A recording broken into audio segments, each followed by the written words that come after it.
क्या आपको पता है कि एंड और नॉट जैसे लॉजिकल ऑपरेटर आपके कोड के डिसीजन को कम्प्लीटली चेंज कर सकते हैं। अगर गलत ऑपरेटर यूज हो गया हो तो पूरा लॉजिक फेल हो सकता है। आज हम जानेंगे एंड वीएस और वीएस नॉट कौन सा लॉजिक ऑपरेटर कब यूज करना चाहिए, सिंपल एग्जांपल के साथ।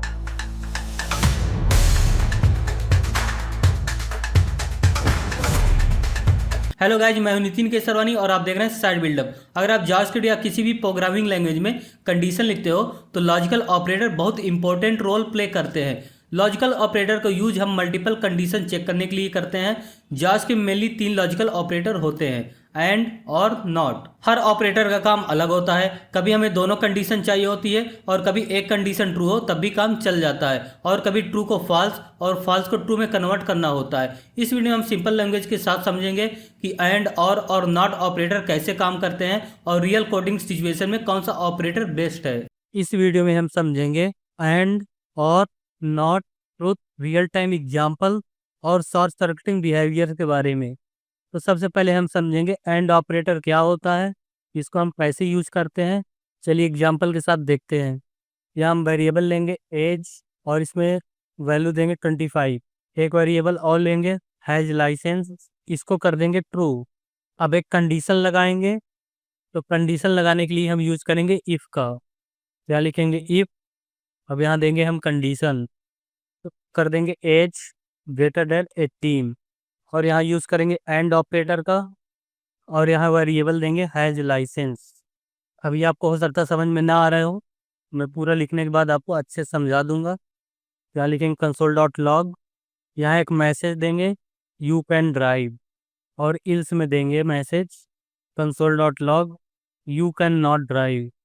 यहाँ हम थोड़ा एंड के बारे में जान लेते हैं कि एंड होता क्या है। तो यहाँ लिखेंगे, कमेंट लिखने के लिए लिखेंगे हम स्लैश एस्ट्रिक और इंड में भी कर देंगे एस्ट्रिक और स्लैश।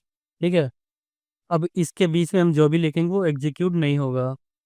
तो अगर दो वैल्यू ट्रू हैं तो एंड ट्रू रिटर्न करता है। मतलब अगर ऐसे हम लिखेंगे ट्रू, ये होगा एंड का सिंबल और यहाँ कर देंगे ट्रू, तो ये रिटर्न करेगा ट्रू। ठीक है। अगर ये होगा ट्रू एंड फॉल, तो ये रिटर्न करेगा फॉल। अगर होगा फॉल एंड ट्रू, तो ये रिटर्न करेगा फॉल। तो एंड ऑपरेटर का मतलब होता है कि अगर दोनों वैल्यू ट्रू है तो ये ट्रू रिटर्न करेगा।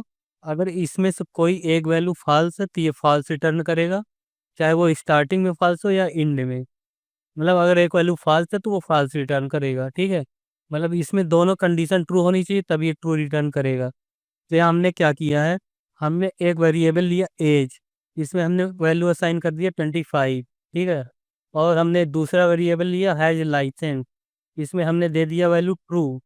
ये ऑलरेडी ट्रू है तो इसमें कुछ देखने वाली चीज़ है ही नहीं। तो यहाँ हमने कंडीशन दिया इफ के अंदर, अगर एज की वैल्यू 18 से ज़्यादा हो तो ये ट्रू होगा, अदरवाइज फॉल्स हो जाएगा। ठीक है।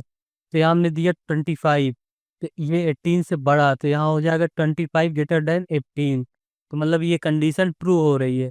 उसके बाद हमने यहाँ यूज़ किया एंड ऑपरेटर और उसके बाद हमने इस वेरिएबल को दे दिया, तो ये वेरिएबल की वैल्यू ऑलरेडी ट्रू है, तो ये भी कंडीशन ट्रू हो गया और ये भी कंडीशन ट्रू हो गया।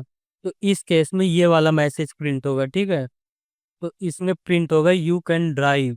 अगर इसमें से कोई भी एक वैल्यू फॉल्स होती तो ये वाला मैसेज प्रिंट होता। तो अभी ये वाला मैसेज प्रिंट होगा, मैं आपको इसका आउटपुट दिखा देता हूँ। यहाँ देख सकते हैं मैसेज आ रहा है यू कैन ड्राइव। तो यहाँ तक तो लॉजिक क्लियर है। ठीक है। नेक्स्ट है और ऑपरेटर। और ऑपरेटर में क्या होता है कि अगर एक भी कंडीशन ट्रू है तो वो ट्रू रिटर्न करेगा, जब दोनों कंडीशन फॉल्स होंगे तभी वो फॉल्स रिटर्न करता है। ठीक है। तो आप यहाँ देख सकते हैं, यहाँ फर्स्ट कंडीशन ट्रू है और सेकंड कंडीशन है फॉल्स, तो ये ट्रू रिटर्न करेगा। अगर दोनों फॉल्स होंगे तो ये फॉल्स रिटर्न करेगा। अगर फर्स्ट फॉल्स है सेकंड ट्रू है तब भी ये ट्रू रिटर्न करेगा। ठीक। मतलब कोई भी एक कंडीशन ट्रू है तो ट्रू, अगर दोनों कंडीशन फॉल्स है तो फॉल्स। अब इसको हम इसमें अप्लाई करेंगे। तो सबसे पहले मैं ऑपरेटर का सिंबल चेंज कर देता हूँ और इसको मैं कर देता हूँ 18 से कम, तो इसको कर देता हूँ 16। ठीक है। अब यहाँ क्या होना चाहिए, अगर एज की वैल्यू 18 से बड़ी होगी तो ये कंडीशन ट्रू हो जाएगी, लेकिन हमने क्या किया, इसकी वैल्यू कर दिया छोटा, तो ये कंडीशन हो गया फॉल्स। अगर हम यहाँ एंड ऑपरेटर यूज करते तो ये वाला मैसेज प्रिंट होता, लेकिन यहाँ क्या होता है कि अगर एक भी कंडीशन ट्रू है तो ये वाला मैसेज प्रिंट होगा, ठीक है, क्योंकि ये ट्रू है और ये फॉल्स। तो ट्रू और फॉल्स मिलके क्या रिटर्न करेंगे, ट्रू। तो इस कंडीशन में ये वाला मैसेज प्रिंट होगा। तो यहाँ प्रिंट होगा यू कैन ड्राइव। तो यहाँ देख सकते हैं प्रिंट हो रहा है यू कैन ड्राइव। अगर हम दोनों कंडीशन फॉल्स कर देते हैं, अगर यहाँ मैं ट्रू को कर देता हूँ फॉल्स, तो अब इस केस में ये वाला मैसेज प्रिंट होगा you can not drive. You can not drive देख सकते हैं। तो हम देखेंगे नॉट ऑपरेटर्स क्या होता है। नॉट ऑपरेटर किसी भी बूलियन वैल्यू को उल्टा कर देता है।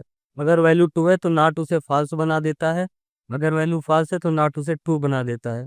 जैसे कि हम यहाँ देखेंगे, अगर हम इसको कर देते हैं कंसोल डॉट लॉग और इसके अंदर कर देते हैं नॉट ट्रू, तो ये रिटर्न करेगा फॉल्स। मतलब इसका जस्ट अपोजिट रिटर्न करेगा। अगर हम यहाँ ट्रू देंगे तो फॉल्स रिटर्न करेगा, अगर यहाँ फॉल्स देंगे तो ट्रू रिटर्न करेगा, ठीक है। तो यहाँ देख सकते हैं यहाँ फॉल्स रिटर्न हो रहा है। अगर हम यहाँ कर देंगे नॉट फॉल्स तो ये रिटर्न करेगा ट्रू। अब हम समझते हैं नॉट का यूज कहाँ होता है। नॉट का यूज कंडीशन में उल्टा सोचने के लिए किया जाता है। एक कंडीशन बना के समझते हैं इसको। यहाँ एक वेरिएबल लेंगे इज लॉगिन और इसकी वैल्यू कर देते हैं फॉल्स। यहाँ एक कंडीशन यूज करेंगे इफ़, यहाँ लिखेंगे नॉट इज लॉगिन। इसको मैं कॉपी कर लेता हूँ। तो यहाँ प्रिंट कर देंगे कंसोल डॉट लॉग, यहाँ मैसेज दे देंगे प्लीज लॉगिन फर्स्ट, और यहाँ किल्स कर देंगे console dot log login successfully. यहाँ हुआ क्या, हमने दिया एक वेरिएबल के अंदर फॉल्स वैल्यू और यहाँ हम कर दिए नॉट इज लॉगिन्ड। तो इसका मतलब हुआ कि ये लॉगिन नहीं है, ठीक है। देख सकते हैं हमने एक वेरिएबल लिया और उसमें हमने वैल्यू दिया फॉल्स। अगर हमने इसमें फॉल्स दिया और हमने यहाँ यूज किया है नॉट इज लॉगिन, तो स्टेटमेंट सीधा यहाँ आ जाना चाहिए, लॉगिन सक्सेसफुली ये वाला प्रिंट होना चाहिए। लेकिन ऐसा ना हो कि यहाँ उल्टा हो रहा है कि अगर लॉगिन नहीं है, अगर इसकी वैल्यू फॉल्स है तो ये वाला ना प्रिंट होगा, ये वाला प्रिंट होगा, क्योंकि इसका जस्ट उल्टा कर दे रहा है, ठीक है। तो ये वाला प्रिंट होगा प्लीज लॉगिन फर्स्ट। यहाँ देख सकते हैं प्लीज लॉगिन फर्स्ट। बात करते हैं ट्रुथ टेबल की, ठीक है। हमने इन सब का रियल एग्जाम्पल भी देख लिया है और इन सब का बिहेवियर भी देख लिया है। अब बात करते हैं ट्रुथ टेबल की। तो ट्रुथ टेबल ये बताता है कि जब आप ट्रू एंड फॉल्स वैल्यू को कंबाइन करते हो आउटपुट क्या आएगा। अगर हम एंड ऑपरेटर यूज करेंगे तो यहाँ अगर हम ट्रू देंगे और यहाँ भी ट्रू देंगे, मतलब फर्स्ट वैल्यू ट्रू है और सेकंड वैल्यू ट्रू है तो ये ट्रू रिटर्न करेगा। कुल मिलाकर अगर ये दोनों वैल्यू ट्रू है तो ये ट्रू रिटर्न करेगा, अगर कोई भी एक वैल्यू फॉल्स है तो ये फॉल्स रिटर्न करेगा, ठीक है। सिंपल सा लॉजिक है। तो इसी तरह होता और ऑपरेटर। इसमें क्या होता है, अगर एक भी वैल्यू ट्रू है तो ट्रू रिटर्न करेगा, अगर दोनों वैल्यू फॉल्स है तो ये फॉल्स रिटर्न करेगा। इसमें ज़्यादा दिमाग लगाने की ज़रूरत है नहीं। तो दोस्तों आज की वीडियो में बस इतना ही। अगर आपको वीडियो हेल्पफुल लगी हो तो लाइक करें, चैनल को सब्सक्राइब करें और वीडियो को शेयर जरूर करें। और वीडियो के डिस्क्रिप्शन में मैंने होमवर्क और इंटरव्यू क्वेश्चन दिए हैं, उन्हें सॉल्व कीजिए और अपना आंसर कमेंट सेक्शन में जरूर लिखिए। मैं आपका आंसर जरूर चेक करूंगा। मिलते हैं नेक्स्ट वीडियो में एक अनदर टॉपिक के साथ। तब तक के लिए keep building keep growing. Thank you.